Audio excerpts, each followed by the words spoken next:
Eric Gonzalez as my chief assistant. He's going to be the first Latino chief assistant in the history of the Brooklyn DA's office. He's going to be my second in command. Eric has been in the office going on 20 years, and he has dedicated his life as a lawyer to keeping the people of Brooklyn safe. And so I'm honored to promote him today. Welcome to the Kings County District Attorney's Office inaugural Hispanic Heritage Celebration.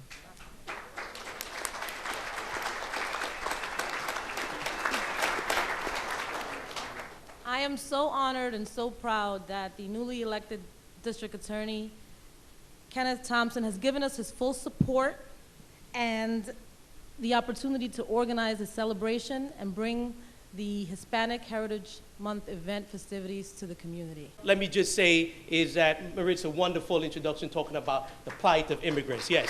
Cheers for her.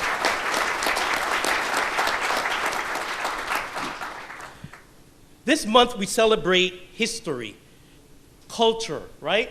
Nuestra cultura, historia, family, familia. What else do we celebrate? Religión, our religion, right? What else do we celebrate? Sports, right? There's no sport, right? No Latino, nuestro deportes, right? A baseball, right? You got to pronounce it that way. It's not baseball, a baseball, right? So this brings us together. But today, everyone here is Hispanic. Before we go on, I just want to say my salsa dancers were so hesitant. They're like, it's carpeting? We don't salsa on carpet. But I convinced them.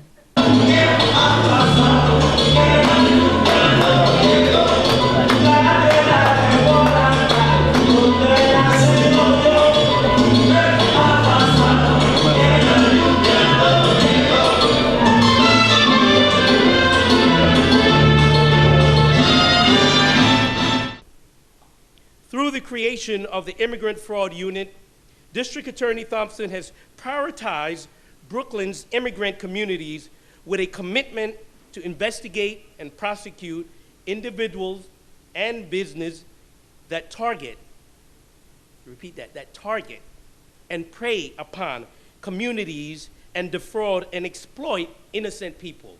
Hello, everyone. I want to just express my deep gratitude to each and every one of you for coming here today to celebrate with us. I want to acknowledge all of the judges in attendance. I want to acknowledge the public elected officials, my good friend, Tish James. Thank you for spending time with us. I want to thank everyone from the Brooklyn DA's office for coming out, and I want to thank our other distinguished guests. I also want to thank Brooklyn Law School for giving us this beautiful space to hold this event. You know, I am standing here really in tribute to the beauty and the importance of Latino culture and heritage and all the enormous contributions that Latinos have made to make this country great and our society better. Latinos from Sunset Park to Bushwick, from East Harlem to Washington Heights, from New York to California, have lived and died to make this nation better. And so as the Brooklyn DA, I thought it was important. I thought it was very important to correct an injustice that we had never, as an office, in the history of our great office, the third largest DA's office in the country, we've never taken time to honor Latinos. And so I changed that. And I asked people in my office, I asked Maritza, who you have done an outstanding job. I asked Maritza and others to help put this event together. And I am deeply grateful to the Speaker of the New York City Council, Melissa Mark Viverito, for taking so much time out of her busy schedule to trek out here to Brooklyn to be with us, because she's one of the most powerful elected officials in the country, and we're going to hear from her in a few minutes. And also to come together to deal with the important issue, a crisis that is involving tens of thousands of innocent children who need our assistance. And so I don't know how many of you have seen the display we put up in the lobby of 350 J Street. It is one of the most beautiful displays I have ever seen. It's so many pictures of prominent Latinos, from U.S. Supreme Court Justice Sonia Sotomayor to the legendary Celia Cruz. The picture that stands out for me is the one of Roberto Clemente.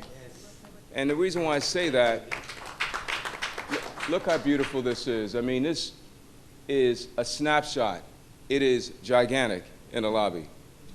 And when I say Roberto Clemente, he was a man who was born in Puerto Rico and became a legendary baseball player. Got 3,000 hits 42 years ago, and only 10 other baseball players had done that before him. But Roberto Clemente was more than just a baseball player. He was a great humanitarian who went around the world to help people and literally gave his life when he died in a plane crash in December of 1972 while taking emergency relief supplies to victims of an earthquake in Nicaragua. And so many people in the Latino community, whether they hail from Puerto Rico, the Dominican Republic, Colombia, or Panama, want what everyone else wants, and that is to be given a fair chance to succeed and to be able to go as far as their hard work and talent will take them. And so as Brooklyn DA, I am honored to work very closely with a man who is very intelligent, who is extremely hardworking, and who has dedicated his life as a lawyer to keeping the people of Brooklyn safe, and a man who is proud of his heritage as a Puerto Rican. That man is Eric Gonzalez. My brother.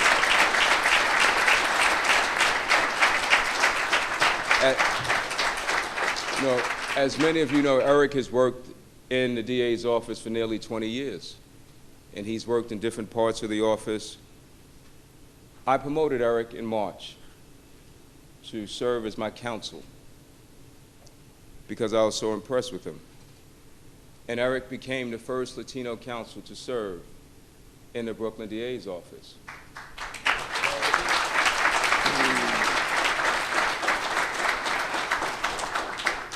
As my counsel, he far exceeded my expectations. I have to say that. And so I am proud to stand here today to say that I promoted him again yesterday to the position of Chief Assistant in the Brooklyn DA's office.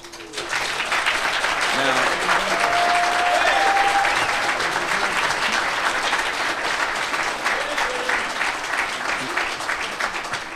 for those of you who may not know, the Chief Assistant is the second in command.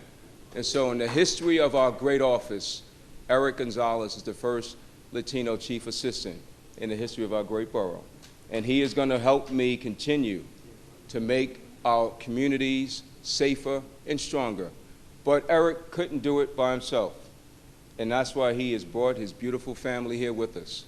He has brought his lovely wife, Dagmar, and his beautiful two sons, Evan and Dean, and his beautiful parents, Carmen and Ralph. Can you please just stand so we can acknowledge you?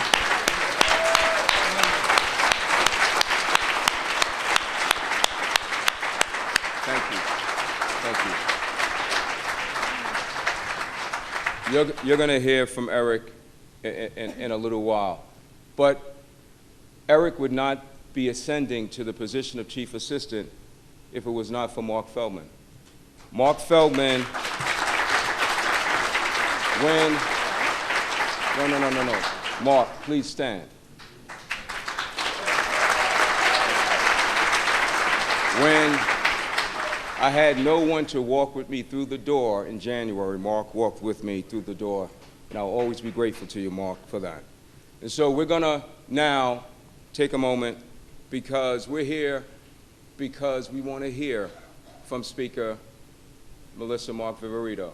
And just by way of background, she was born in San Juan, Puerto Rico, and raised there, and she graduated from Columbia University, got her master's degree in public administration from Baruch, got elected for the first time in 2005. She represents the 8th district in the city council, which is East Harlem in the South Bronx. But in January, she became the first Puerto Rican and Latina to be elected citywide. And let me tell you, we are very fortunate because Melissa Mark Viverito is a fighter. She's a fighter for immigrant children, and she's a fighter for all. You may recall in March that there was a terrible tragedy in Harlem on 116th Street and Park Avenue. It was a big gas leak and explosion. 2 buildings were leveled. Many people were killed. The speaker worked tirelessly to aid the victims. Her own district office became a temporary headquarters for emergency workers who came in and out through the night. She helped people find homes who lost their apartments in that explosion. And so she's going to talk with us for a few minutes about this crisis that we must all come to deal with to help these children. And what I hope that we will do as an office, as the new Brooklyn DA, is to make sure that we celebrate Latino culture and Latino history for many years to come. This is the first one, and I thank you all for being here and sharing it with us. God bless you all.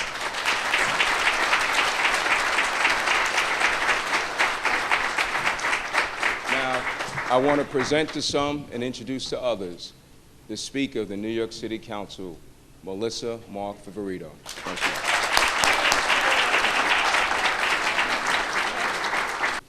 Buenas tardes.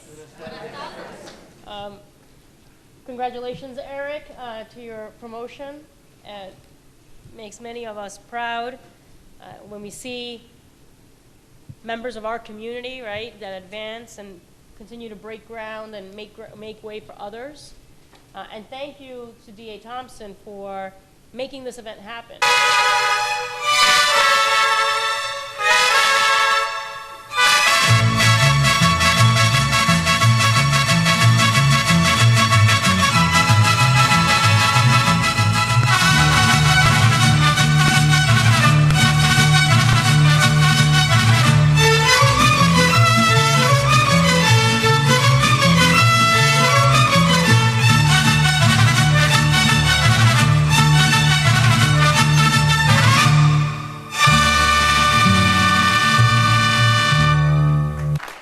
And now it's time for our panel discussion, ladies and gentlemen. The panel, as you know, is entitled The Unaccompanied Minor Crisis and Its Effects on New York City. It is with great pleasure that I have this opportunity to introduce to you 2 great legal eagles, if you will, who are not only committed to fighting for justice, on behalf of the immigrant community, but are committed to bringing awareness to their struggles, and they remain vigilant in reminding our city and city officials that the immigrant community is in crisis. Hi, good evening. It is such an honor and a privilege to be here tonight.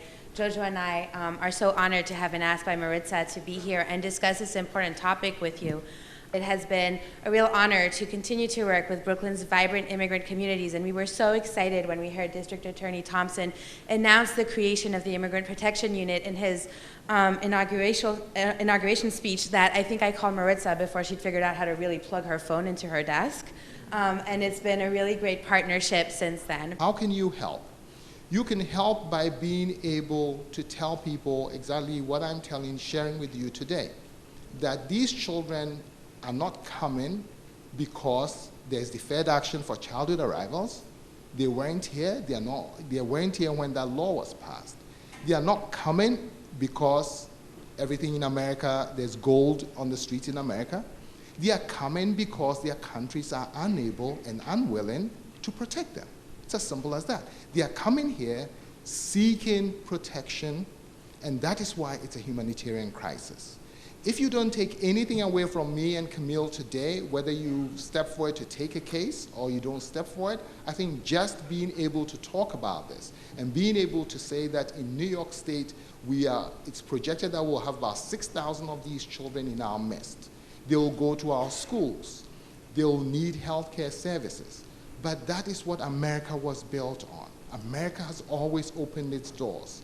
All we are doing is helping these children realize their dreams and to be able to protect them. A lot of you thought Rosa Vale was only the CLE, Secretary Extraordinaire, but Rosa has a very special performance. Please, ladies and gentlemen, let's get ready for our next salsa performance to close out Rosa?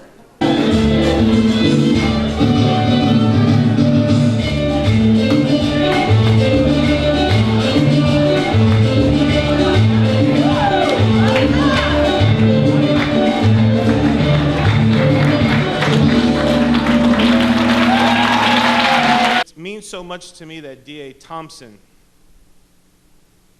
would pick someone like me from very modest beginnings, someone from this community, and bestow such great responsibility upon me.